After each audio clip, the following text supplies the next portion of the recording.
In this video, we are going to be looking at a few more problems from the review, starting with problem 14. Problem 14 talks about complementary events.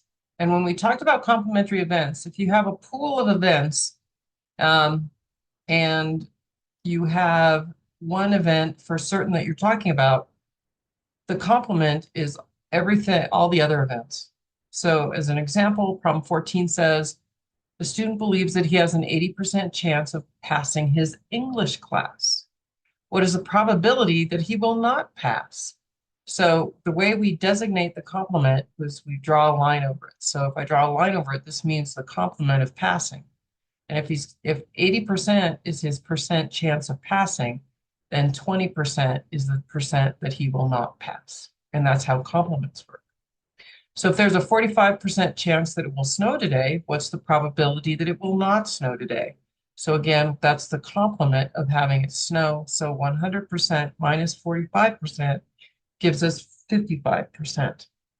And 16 says, a single die is rolled. What is the probability of not rolling a 5?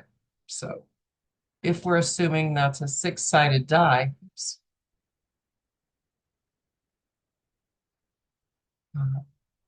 4, 5, 6, then the probability of not rolling a 5, we count everything else. So there are 5 other sides that could land face up. So that's 5 out of 6. And the way we write that, not rolling a 5, is we call that the complement of 5. Let's keep rolling. Problem 17 says, an urn contains 3 red balls, 4 blue balls, and 5 green balls. So 3 red, 4 blue, and 5 green. If you add those together, that gives us 7 plus 5 is 12. So a ball is selected at random and its color is recorded. Write out the probability distribution. So a probability distribution simply has you write out every event and their corresponding probability. So if you could draw a red ball from this urn, and there are 3 red balls, so that probability would be 3 out of 12 or 1/4. You could draw a blue ball out of this urn, and that probability, because there are 4 blue balls, would be 4 out of 12, which reduces to 1/3. Or you could draw a green ball, which is 5/12 probability. If we look at number 18, it says a single card is drawn from a well-shuffled deck of 52 cards. The card is either an even number, an odd number, or a face card. If we consider these aces to be ones, write out the probability distribution for this random experiment. All right, let's write out the sample space. That'll make it easier for us. So in this problem, we've written out the sample space and we look at how many cards are even. We know there are 52 cards in a deck, so the even cards would be all the 2s, 4s, 6s, 8s, and 10s. Since there are 5 in one suit and 4 suits, that means there are 20 even. Then if we look at the odds and consider the odds to be the aces, 3s, 5s, 7s, and 9s, there are 5 in one suit and 4 suits, so 4 times 5 is 20. And for our face cards, we have these cards here that are face cards, and there are 12 of those, so there are 12. That makes this much simpler to make out a probability distribution table, because for evens, there would be 20, as we said, out of a total of 52, which reduces to 5/13. For odds, we have 20 out of 52, so 5/13. And for face cards, that's 12 out of 52, which reduces to 3/13.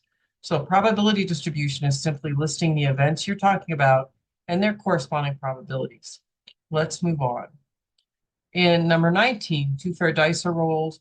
Find the odds of rolling a sum of 5.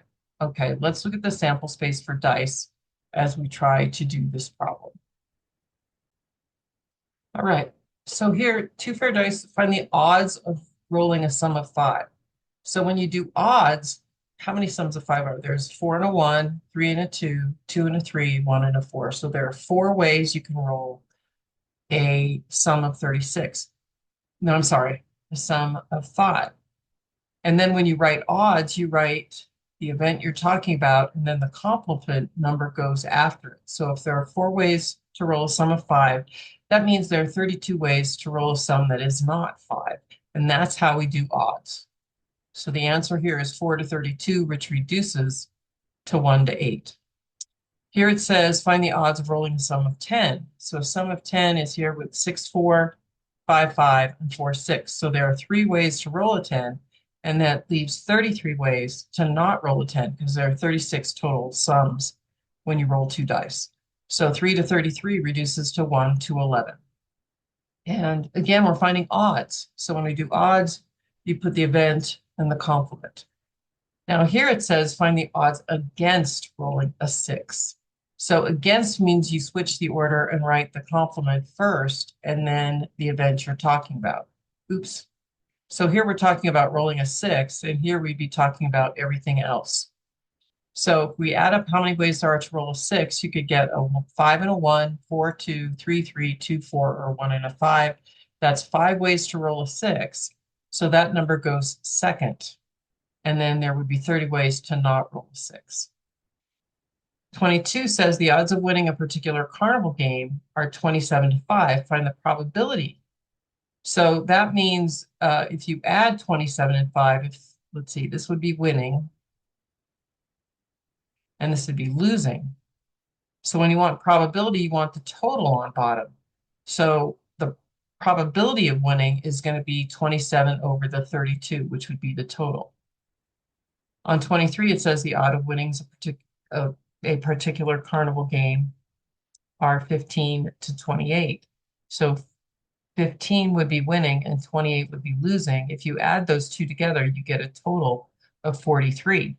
When you find probability, you always put the total in the denominator. So the probability of losing is going to be that 28 over 43. All right, let's look at mutually exclusive. In number 24, it says, a single card is drawn from a well-shuffled deck of 52 cards. Are the events E, that the card is a face card, and F, that the card is a 7, mutually exclusive? Yes, I think we have a sample space for cards up here. Let's go here. Oops.